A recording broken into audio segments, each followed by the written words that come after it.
Hello students, today our topic is types of software. In this lecture we will discuss different types of software. In our last lecture we have already covered um, computer block diagram and block diagram of CPU. So let's start. देखिए students, अभी तक हमने पिछले last के 2 videos में, अगर आपने नहीं देखे तो पहले देख लीजिएगा, सिलेबस से रिलेटेड है। ये यूनिट फर्स्ट है कंप्यूटर सिस्टम, और इस यूनिट में आपके जैसे आप जानते हैं कि सिलेबस चेंज हो चुका है, तो फ़िलहाल अभी इसका वेटेज है 5 मार्क्स का आउट ऑफ 70। छोटी यूनिट है, थ्योरेटिकल यूनिट है। इसे स्टार्ट किया था, इसमें हम 2 टॉपिक्स ऑलरेडी कवर कर चुके हैं।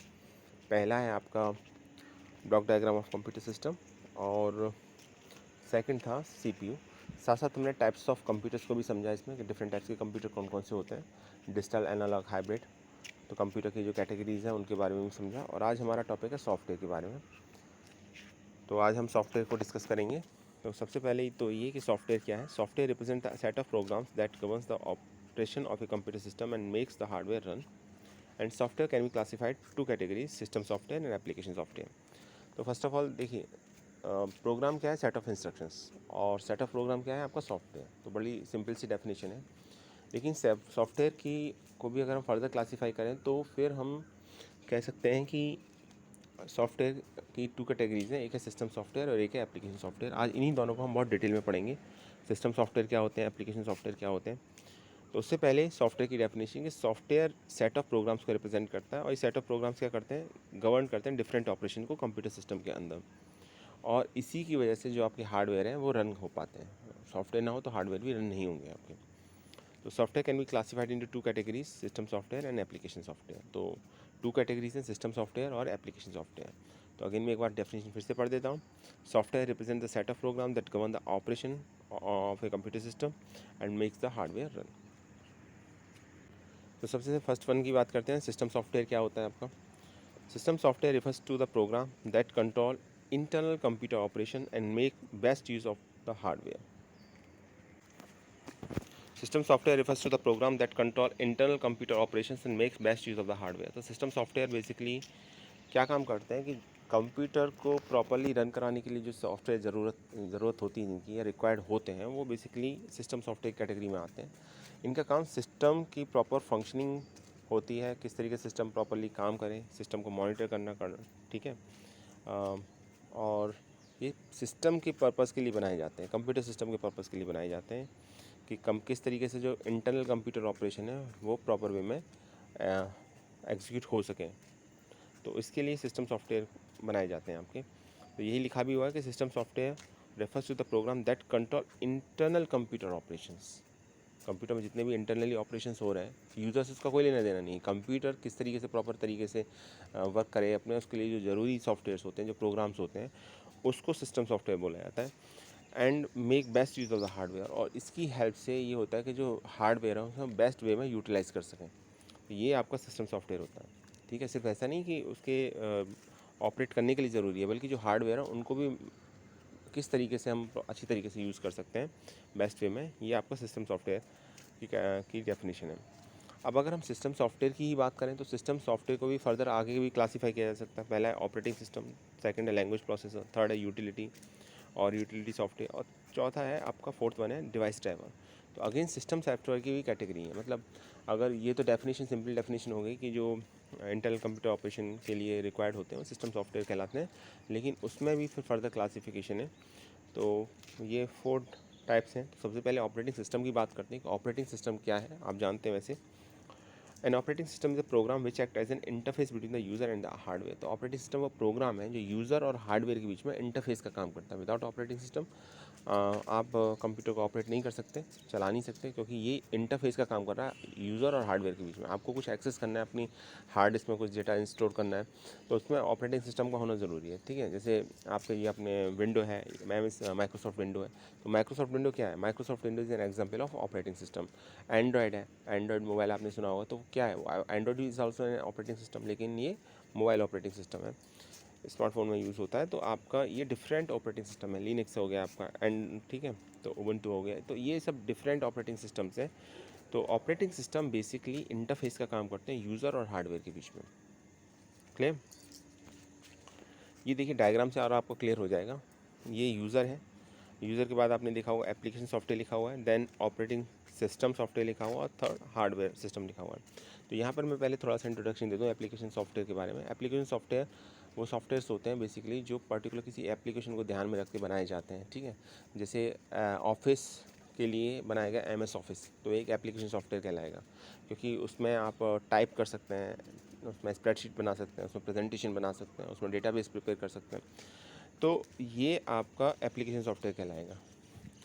तो हमको या यूज़र को एप्लीकेशन सॉफ्टवेयर से काम होता है। तो हम क्या काम करते हैं, हम सीधे क्या काम करते हैं, हम एप्लीकेशन सॉफ्टवेयर को डायरेक्ट यूज़ नहीं कर सकते। आपको अगर यूज़ करना है तो सबसे पहले आपके पास कंप्यूटर होना चाहिए। इसका मतलब आपके पास डिफरेंट हार्डवेयर कंपोनेंट्स होने चाहिए, वेल कनेक्टेड, मतलब कंप्यूटर सिस्टम होना चाहिए आपके पास। अब उस कंप्यूटर सिस्टम को आप डायरेक्ट यूज़ नहीं कर सकते। आप अगर ये चाहें कि इसके अंदर हम किसी एप्लीकेशन सॉफ्टवेयर पर काम कर लें तो वो पॉसिबल नहीं है। उसके लिए पहले आपको उसके अंदर ऑपरेटिंग सिस्टम इंस्टॉल करना होगा। तो ऑपरेटिंग सिस्टम चूँकि एक इंटरफेस प्रोवाइड कराता है यूज़र और हार्डवेयर के बीच में, तो जब वो आपको इंटरफेस मिल जाएगा उसके बाद ही आप एप्लीकेशन सॉफ्टवेयर को यूज़ कर सकते हैं। तो देखिए, इसलिए हार्डवेयर सिस्टम के ऊपर लिखा हुआ ऑपरेटिंग सिस्टम सॉफ्टवेयर। तो इसके लिए हमें ऑपरेटिंग सिस्टम सॉफ्टवेयर की ज़रूरत होती है, रिक्वायरमेंट होती है, और जब तक ये ऑपरेटिंग सिस्टम नहीं है तब तक हम ये काम नहीं कर सकते। उसके बाद आता है एप्लीकेशन सॉफ्टवेयर। एप्लीकेशन सॉफ्टवेयर में आपके उसके बाद आप डिफरेंट एप्लीकेशन सॉफ्टवेयर इंस्टॉल कर सकते हैं अपने कंप्यूटर सिस्टम के अंदर, जिसकी भी आपकी रिक्वायरमेंट है, ठीक है। तो वो जैसे कोई म्यूज़िक प्लेयर हो गया, MS ऑफिस हो गया आपका, कोई प्रोग्रामिंग लैंग्वेज हो गई वो आपकी, वो तो ये सब आपके, कोई गेम हो गया आपका, तो ये सब आपके एप्लीकेशन सॉफ्टवेयर में आएंगे आपके, ठीक है। तो यूज़र एप्लीकेशन सॉफ्टवेयर के थ्रू इंटरेक्ट करता है, और एप्लीकेशन सॉफ्टवेयर ऑपरेटिंग सिस्टम से, और ऑपरेटिंग सिस्टम हार्डवेयर से। तो इसमें आप अगर ये नोटिस करेंगे तो ऑपरेटिंग सिस्टम यूज़र और हार्डवेयर के बीच में आपका एक इंटरफेस का काम करता है, इसलिए लिखा हुआ operating system act as an interface between the user and the hardware. तो यूज़र और हार्डवेयर के बीच में इंटरफेस का काम कर रहा है। ये भी अलग बात है कि यूज़र डायरेक्ट ऑपरेटिंग यूज़र को एप्लीकेशन सॉफ्टवेयर के थ्रू इंटरेक्ट करना है, ठीक है।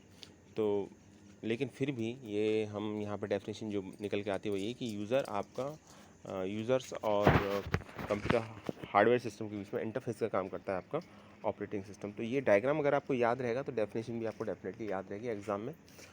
और बात थी इसकी, डिफरेंट आपके ऑपरेटिंग सिस्टम दे रखे हैं, तो मोबाइल में भी ऑपरेटिंग सिस्टम यूज़ होते हैं, और आपके कंप्यूटर सिस्टम के में भी आपके डिफरेंट ऑपरेटिंग सिस्टम यूज़ होते हैं। तो ये डिफरेंट लिस्ट है ऑपरेटिंग सिस्टम्स की।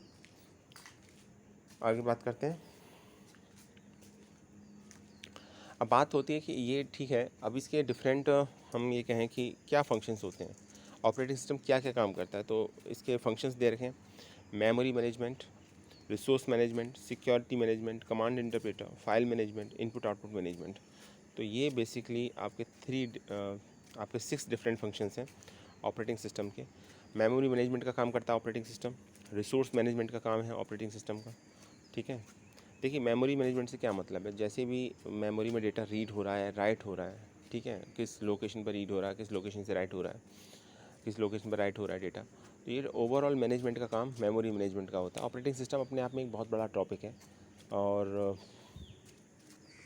इसके डिटेल में अगर हम जाएंगे तो सिर्फ ऑपरेटिंग सिस्टम पढ़ाने के लिए ही आपका ऑपरेटिंग सिस्टम अपने आप में एक सब्जेक्ट है, ये समझ लीजिए आप।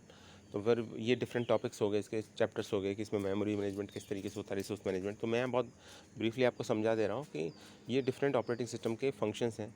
तो जैसे मेमोरी मैनेजमेंट हो गया, तो मेमोरी से रिलेटेड जितने टास्क होते हैं, रीड राइट ऑपरेशंस होते हैं, किस तरीके से रीड होगा डेटा, राइट होगा, ये सभी काम आपका ऑपरेटिंग सिस्टम परफॉर्म करता है। रिसोर्स मैनेजमेंट, जितने भी कंप्यूटर में रिसोर्सेज हैं, वेदर दे आर हार्डवेयर और in the forms of the software, तो वो सब मैनेज किस तरीके से होंगे, क्योंकि रिसोर्स लिमिटेड है, और डिफरेंट जो प्रोसेस होते हैं वो रिसोर्स के लिए रिक्वेस्ट भेजते हैं ऑपरेटिंग सिस्टम के पास, और ऑपरेटिंग सिस्टम वो रिक्वेस्ट एक्सेप्ट करके उनको रिसोर्सेज प्रोवाइड कराता है, और उसको भी इस तरीके से प्रोवाइड कराना होता है कि कहीं डेडलॉक ना बन जाए, ठीक है। अब डेडलॉक का क्या मतलब है, डेडलॉक का मतलब है कि यहाँ पर ऐसे समझिए कि एक से ज़्यादा प्रोसेस हैं और रिसोर्सेज हैं कम, तो वो उनको इस तरीके से ऑक्यूपाई कर लें कि रिसोर्सेज जो प्रोसेस हैं उन रिसोर्सेज को रिलीज़ ना करें, कभी भी रिलीज़ ही ना कर पाएँ, और उसकी वजह से क्या होगा, सिस्टम हैंग हो जाता है आपका, जिसको डेडलॉक बोला जाता है। तो ये एक अपने आप में एक टॉपिक है डेडलॉक। लेकिन हाँ, ये ज़रूर है कि रिसोर्सेज की रिक्वायरमेंट प्रोसेस करते हैं, और उन प्रोसेस को, रिसोर्सेज को अलॉट करने का काम आपका ऑपरेटिंग सिस्टम का होता है, तो ऑपरेटिंग सिस्टम को ये भी देखना होता है कि किस प्रोसेस को रिसोर्स एलोकेट करनी है, कहीं ऐसा ना हो रिसोर्स एलोकेट करने के बाद वो रिसोर्स को फ्री ना कर पाए, सिस्टम हैंग हो जाए आपका। तो ये सब इसके लिए भी एल्गोरिथम्स होती हैं, इसके लिए भी डिफरेंट वे होते हैं जो ऑपरेटिंग सिस्टम की प्रोग्रामिंग के साथ होते हैं आपके। तो ये भी मैनेज करने का काम आपका ऑपरेटिंग सिस्टम का होता है। तो ये भी एक कॉम्प्लिकेटेड टास्क है, ठीक है। तो ये हो गया आपका, इसको रिसोर्स मैनेजमेंट बोला जाता है। तो ये भी आपका ऑपरेटिंग सिस्टम करता है। Then security management, security provide कराता है। जनरली आपने देखा होगा कि जब आप अपने कंप्यूटर सिस्टम लॉगिन करते हैं तो यूज़र नेम पासवर्ड मांगता है, आप यूज़र नेम पासवर्ड देते हैं कंट्रोल पैनल में जाके। तो ये ऑपरेटिंग सिस्टम लेवल की सिक्योरिटी होती है कि आप अपने सिस्टम को लॉक करना चाहें, यूज़र नेम पासवर्ड देना चाहें तो सिर्फ आप ही अनलॉक कर पाएंगे, उसे और कोई अनलॉक नहीं कर पाएगा। जिसको पासवर्ड नहीं मालूम है वो अनलॉक नहीं कर पाएगा। तो ये सिक्योरिटी प्रोवाइड कराने का काम भी ऑपरेटिंग सिस्टम करता है। Then command interpreter, command interpreter का मतलब है ये आपका कमांड इंटरप्रेटर की तरह वर्क करता है, कमांड को इंटरप्रेट करता है, मशीन लेवल लैंग्वेज में कन्वर्ट करता है जो भी यूज़र कमांड देता है उसको। फाइल मैनेजमेंट, कंप्यूटर में जितना जो भी इंफॉर्मेशन स्टोर होती है फाइल की फॉर्म में स्टोर होती है, तो डिफरेंट फाइल्स को मैनेज करना भी आपका ऑपरेटिंग सिस्टम का टास्क होता है। तो डिफरेंट टाइप्स की फ़ाइल होती हैं, ऑपरेटिंग सिस्टम से रिलेटेड ही फाइल होती हैं काफ़ी, और इसके अलावा डिफरेंट सिस्टम में और भी अलग अलग फ़ाइल होती हैं। तो उन फाइल को प्रॉपर वे में मैनेज करना भी ऑपरेटिंग सिस्टम का टास्क होता है। Input output management, input output से रिलेटेड जितने ऑपरेशंस होते हैं उनको मैनेज करना कि इनपुट डिवाइसेस रेडी है नहीं है, ठीक है। प्रॉपरली इनपुट आउटपुट से रिलेटेड जितने डिफरेंट ऑपरेशंस होते हैं, मल्टीपल ऑपरेशंस होते हैं, उनको मैनेज करने का काम भी आपका ऑपरेटिंग सिस्टम का होता है। तो ओवरऑल ये आपका सिस्टम के लिए ऑपरेटिंग सिस्टम एक सिस्टम ऐसा सिस्टम सॉफ्टवेयर है जो डिफरेंट टाइप्स के टास्क को परफॉर्म करता है।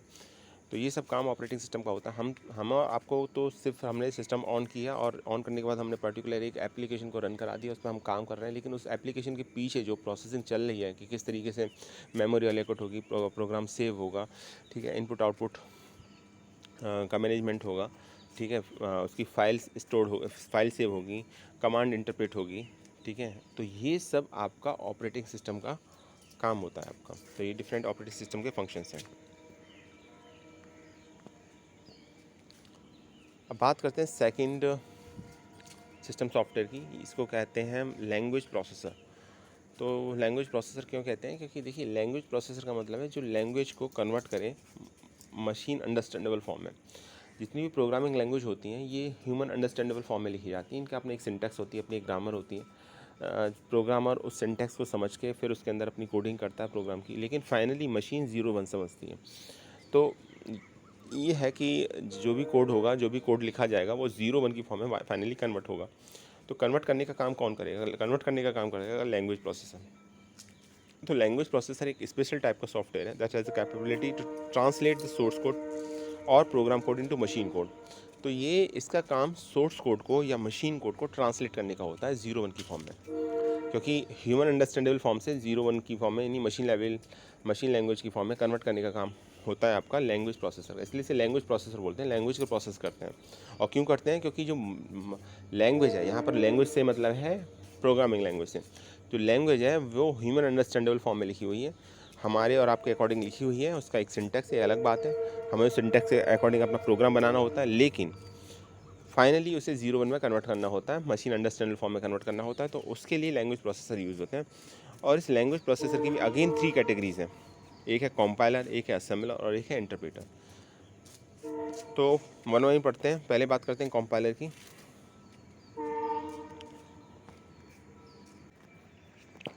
तो पहले बात करते हैं कॉम्पाइलर की। Compiler is a system software that translate source code into object code as a whole one at a time.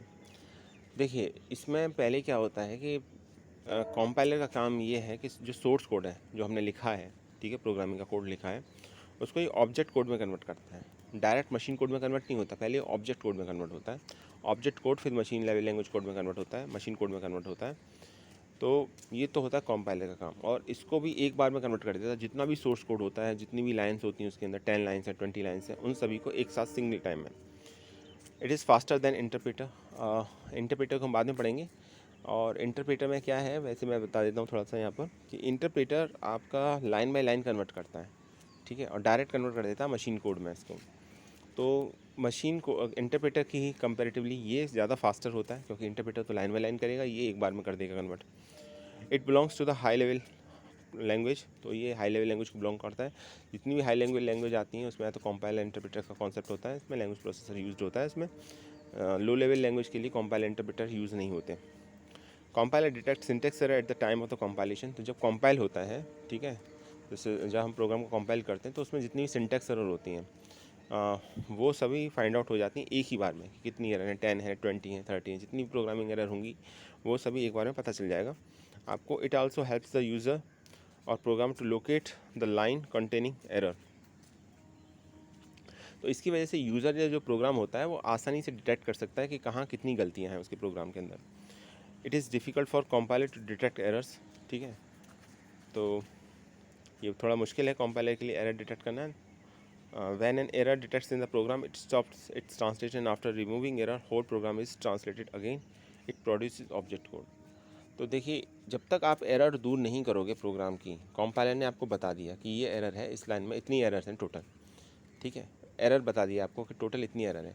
अब आपको उन एरर्स को रिमूव करना होगा। जब तक आप सभी एरर्स को रिमूव नहीं कर दोगे, फॉर एग्जांपल 12 एरर आई किसी प्रोग्राम में मान लीजिए, तो अभी आपने उसके अंदर 11 एरर्स को रिमूव कर दिया, लेकिन एक एरर अभी बची हुई है जिसको आपने रिमूव नहीं किया। तो जब तक आप रिमूव नहीं करोगे प्रोग्राम आपका एग्जीक्यूट नहीं होगा, ट्रांसलेटेड नहीं होगा, ठीक है, तो ये समझ लीजिए आप। तो इसको अगर हम शॉर्ट में समझें तो ऐसे समझेंगे कि हम ये एक सिस्टम सॉफ्टवेयर है, लैंग्वेज प्रोसेसर, और उसके डिफरेंट कैटेगरीज हैं, कंपाइलर और इंटरप्रेटर। कंपाइलर सोर्स कोड को ऑब्जेक्ट कोड में कन्वर्ट करता है, डायरेक्ट मशीन कोड में कन्वर्ट नहीं करता, पहली बात। दूसरी बात ये है कि ऑब्जेक्ट कोड इंटरमीडिएट कोड होता है। दूसरी बात ये कि ये फास्ट होता है एज़ कम्पेयर टू इंटरप्रेटर, क्योंकि ये सब पूरे सोर्स कोड को एक बार में कन्वर्ट कर देता है। और जब तक इसके अंदर जो भी इसने एरर बताई हैं आपकी, ठीक है, तब तक आप उन्हें रिमूव नहीं कर देंगे कम्प्लीटली, तब तक आप प्रोग्राम को फाइनली एग्जीक्यूट नहीं कर सकते। अब इंटरप्रेटर की बात करते हैं। जैसे लिखा भी हुआ है, this language processor converted high level language programs into machine language by converting and executing line by line. तो ये लाइन बाय लाइन कन्वर्ट करता है, हाई लेवल लैंग्वेज को मशीन लेवल लैंग्वेज कोड में लाइन बाय लाइन कन्वर्ट करता है, एक बार में कन्वर्ट नहीं करता। If there is an error in any line, it report it at the same time and program execution can not resume until the error is rectified.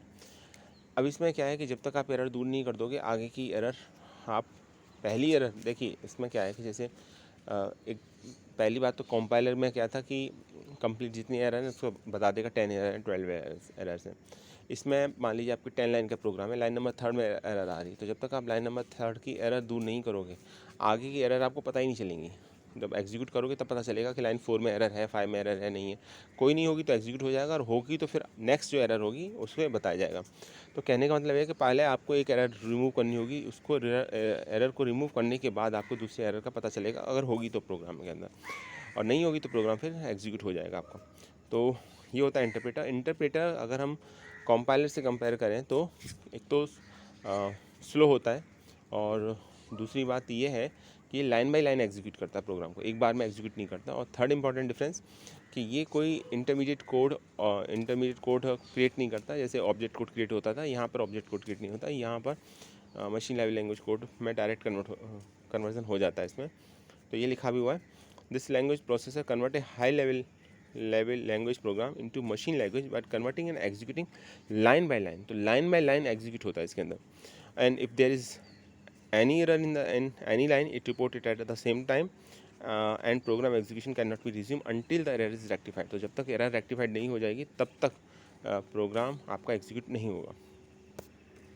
अब third की बात करते हैं। थर्ड होता है असेंबलर।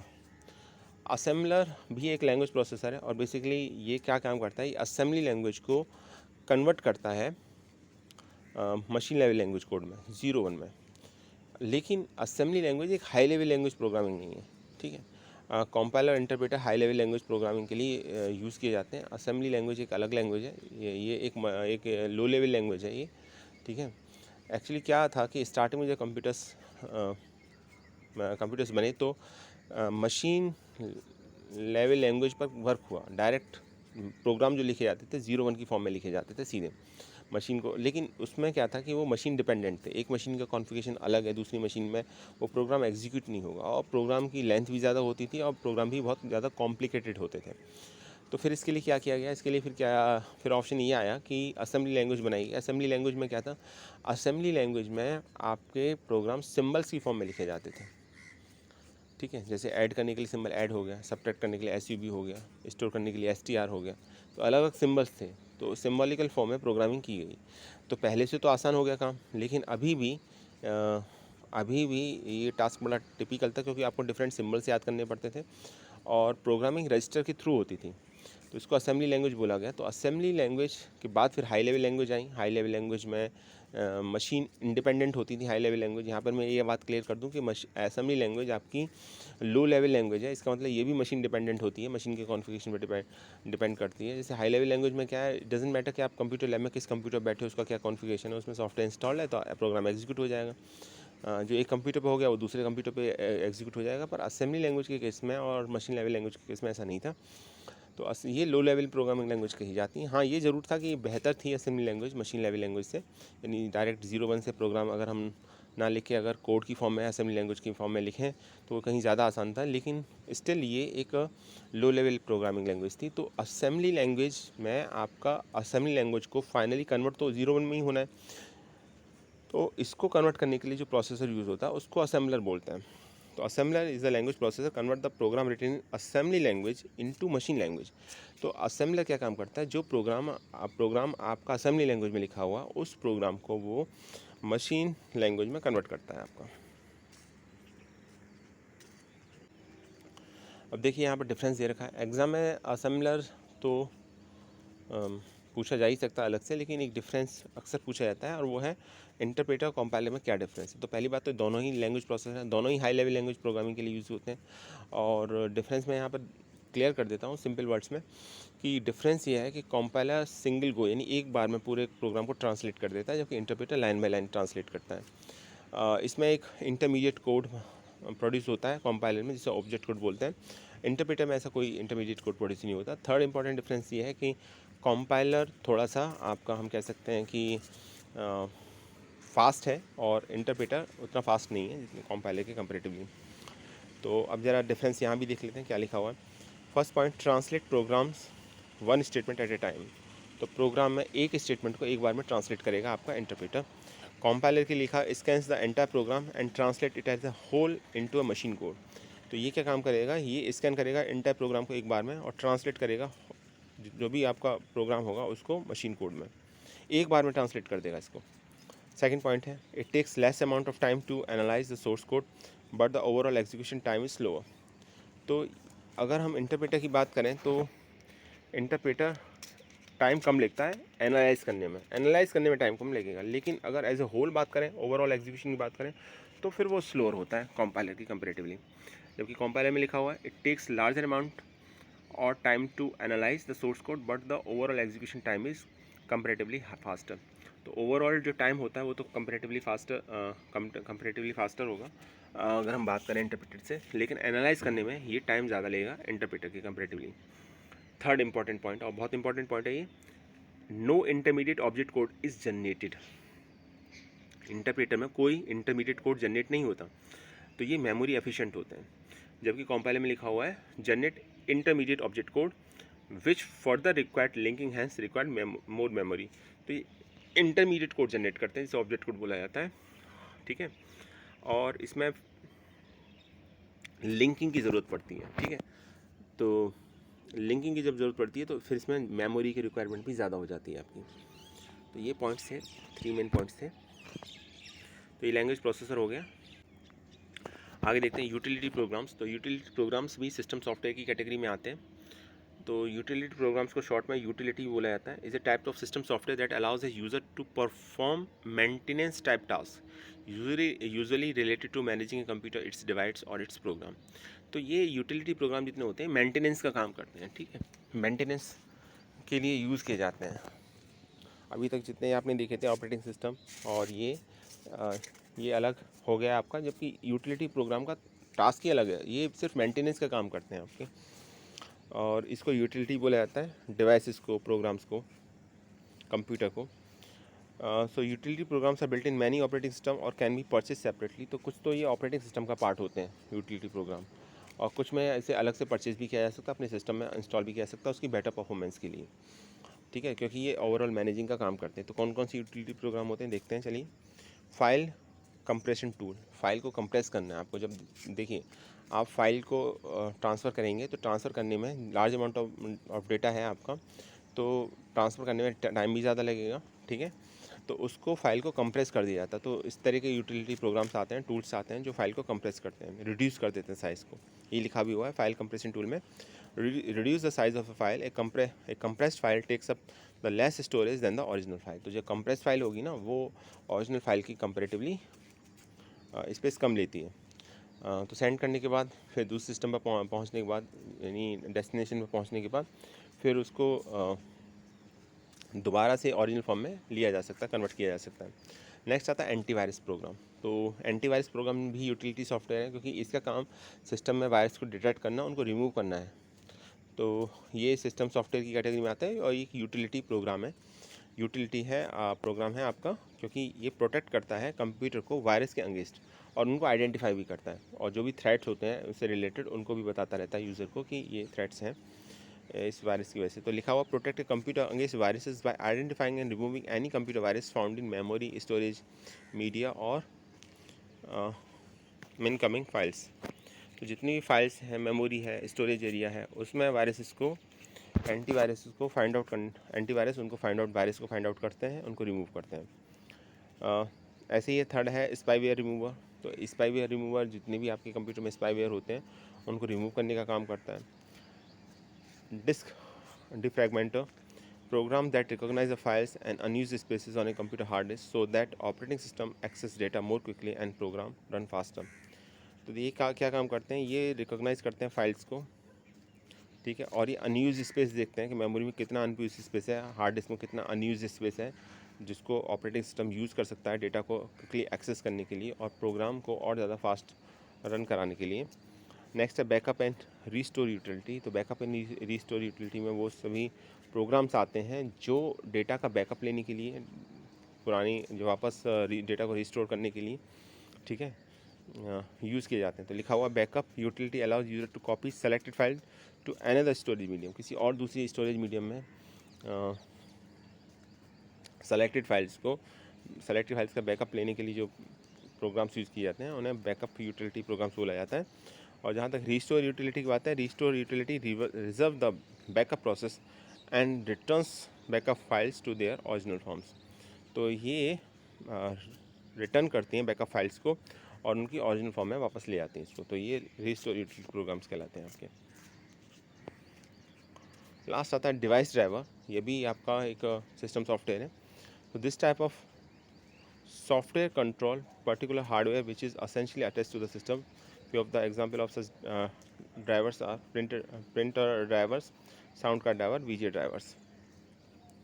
Okay, देखिए डिवाइस ड्राइवर्स बेसिकली वो system softwares होते हैं, जितने भी हार्डवेयर होते हैं ना, वो सभी आप ऐसा नहीं डायरेक्ट उन्हें अटैच करोगे अपने कंप्यूटर सिस्टम के साथ और वो रन होना स्टार्ट हो जाएंगे। जैसे प्रिंटर है, तो प्रिंटर के साथ एक सॉफ्टवेयर आएगा, उस सॉफ्टवेयर को आपको इंस्टॉल करना पड़ेगा।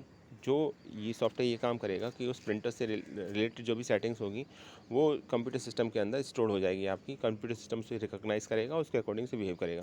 डायरेक्ट प्रिंटर को अटैच कर देने से प्रिंटर वर्क नहीं करेगा। तो वो सॉफ्टवेयर जो किसी हार्डवेयर को रन कराने के लिए ज़रूरी होते हैं उनको हम डिवाइस ड्राइवर बोलते हैं। तो जैसे प्रिंटर के लिए प्रिंटर ड्राइवर हो गया, साउंड कार्ड ड्राइवर हो गया। कभी कभी साउंड नहीं आती सिस्टम में तो साउंड कार्ड ड्राइवर इंस्टॉल किए जाते हैं अलग से, तो उसकी वजह से साउंड आने लगती है, चाहे आप म्यूजिक सिस्टम आपके सिस्टम के साथ कनेक्टेड ही क्यों ना हो। डिस्प्ले नहीं आता तो वीजीए ड्राइवर्स डाले जाते हैं इसके अंदर, ठीक है। तो जितने भी हार्डवेयर्स होते हैं उनके लिए डिफरेंट ड्राइवर्स आते हैं जिसकी वजह से डिफरेंट हार्डवेयर वर्क कर पाते हैं, इनको डिवाइस ड्राइवर बोला जाता है। तो ये एक डिवाइस ड्राइवर एक पर्टिकुलर हार्डवेयर को ही कंट्रोल करता है आपका। तो ये लिखा भी हुआ है, this type of software controls particular hardware which is essential attach to the system. और जो सिस्टम के साथ अटैच हैं जितने भी हार्डवेयर जो हम अटैच करते हैं वो उनके लिए डिवाइस ड्राइवर इंस्टॉल किए जाते हैं आपके। तो स्टूडेंट ये था आज का हमारा वीडियो, ठीक है। अभी firmware booting, warm boot, firmware का एक कॉन्सेप्ट और है, हार्डवेयर सॉफ्टवेयर एक अलग है कॉन्सेप्ट, हार्डवेयर एक अलग कॉन्सेप्ट है, फर्मवेयर एक अलग कॉन्सेप्ट है। तो पहले हम सिस्टम सॉफ्टवेयर और एप्लीकेशन सॉफ्टवेयर को डिस्कस कर लें डिटेल में, उसके बाद हम फर्मवेयर को भी पढ़ाएंगे आपको, बूटिंग क्या होती है, ठीक है, वो भी पढ़ाएंगे आपको। तो आज की क्लास के लिए इतना ही। तो thanks for watching this video.